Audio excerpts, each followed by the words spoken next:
Pra kjo valë të nxehtit ne na ka përjashtuar ajo vala ekstreme. Vala ekstreme këtë vit ka qenë interesante,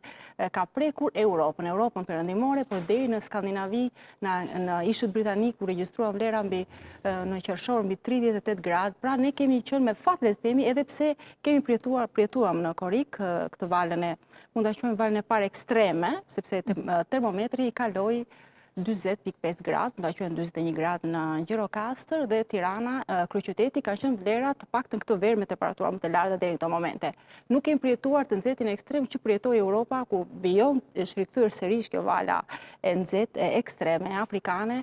e cila çuditërisht,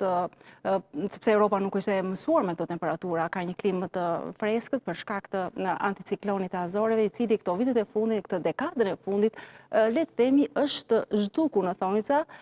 dhe po ushtron aktivitetin anticikloni afrikan, që tashmë e kanë mësuar të gjithë, sepse duke përpolur për ditë, janë këto maset e nxehta nga Afrika, të cilat po mbajnë një klimë të thatë dhe me temperatura në çdo vit ekstremisht të larta në të gjithë Europën, duke shkaktuar problematika dhe sigurisht edhe territori i Shqipërisë dhe Ballkanit nuk u bën përjashtim dhe kemi përjetuar këto temperatura të larta, kur siç i kaluam javën që lan pas, me temperatura në këto vlera siç e thash. Patëm një ndërprerje të verës, një stopim në këto momente, kur patë rreshe shiu e stuhi dhe temperaturat pësuan një rënie këtë fundjavë. Pra kjo ishte e premtja dhe dita e shtunë dhe sot, temperaturat kanë qenë 30 gradë maksimumi, mund t'i quajmë vlera normale para 30 viteve në territorin e Shqipërisë, por edhe një pjesë të mirë të Europës, të mesdheut, temperaturat maksimale nuk e kalonin në 30-31 gradë, quhesh lajm. Tashmë ne jemi mësuar me temperatura 40 gradë, kur përjeton edhe zona Peshkopis, apo zona e Kukësit, e Korçës, që janë stacione malor, edhe ato përjetojnë këto temperatura ekstremisht të larta.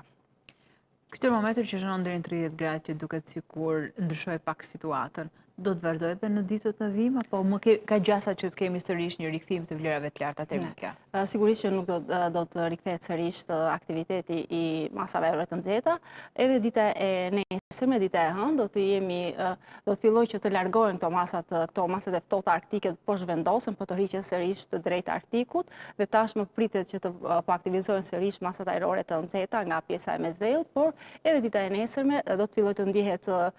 temperatura më e lartë, do jetë 33 gradë, por do të fillojë nga e martë e mërkura kryesisht pra mes javës tjetër, sërish do të ndjejmë efektin e të nxehtit afrikan. Pra do të fillojë që të ngjitet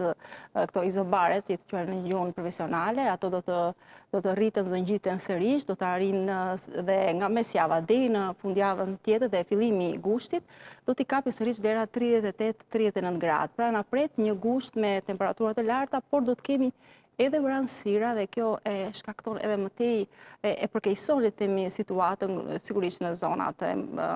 qytet apo në zonën ku janë efektet e jashtme, tashmë dim janë më të me ndërtime apo me makinat, po dhe mbi pollimi i njerëzve, tashmë të gjithë zhvendosim drejt metropoleve, është tipike jo vetëm në Shqipëri, por në gjithë botën, apo kryeqytete si Tirana, apo Roma, Parisi, që gjithë duan të vizitojnë, sigurisht që edhe aty ndjehet dhe më shumë temperaturat e larta. Pra,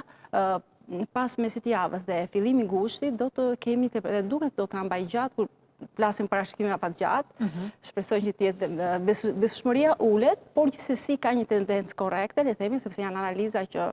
këto dalin nga qendrat rajonale e Londrës, të cilat merren me parashikime të gjata dhe stinore, dhe na pret një gusht i nxehtë, ku temperaturat do të arrijnë edhe 40 gradë, paktën në 10 ditëshin e parë do të mbajë më gjatë ky nxehtë, sepse në Korik vërtet patën këto ditë, por pati këtë pauzë dhe ishin ditë të shkurtuara kur patëm edhe këtë freskimi që ne po e përjetojmë tani. Gushti duket se do kemi një 10 ditësh me temperatura të larta, të shohim pastaj si do të evolojë, çfarë do të ndodhë me atmosferën.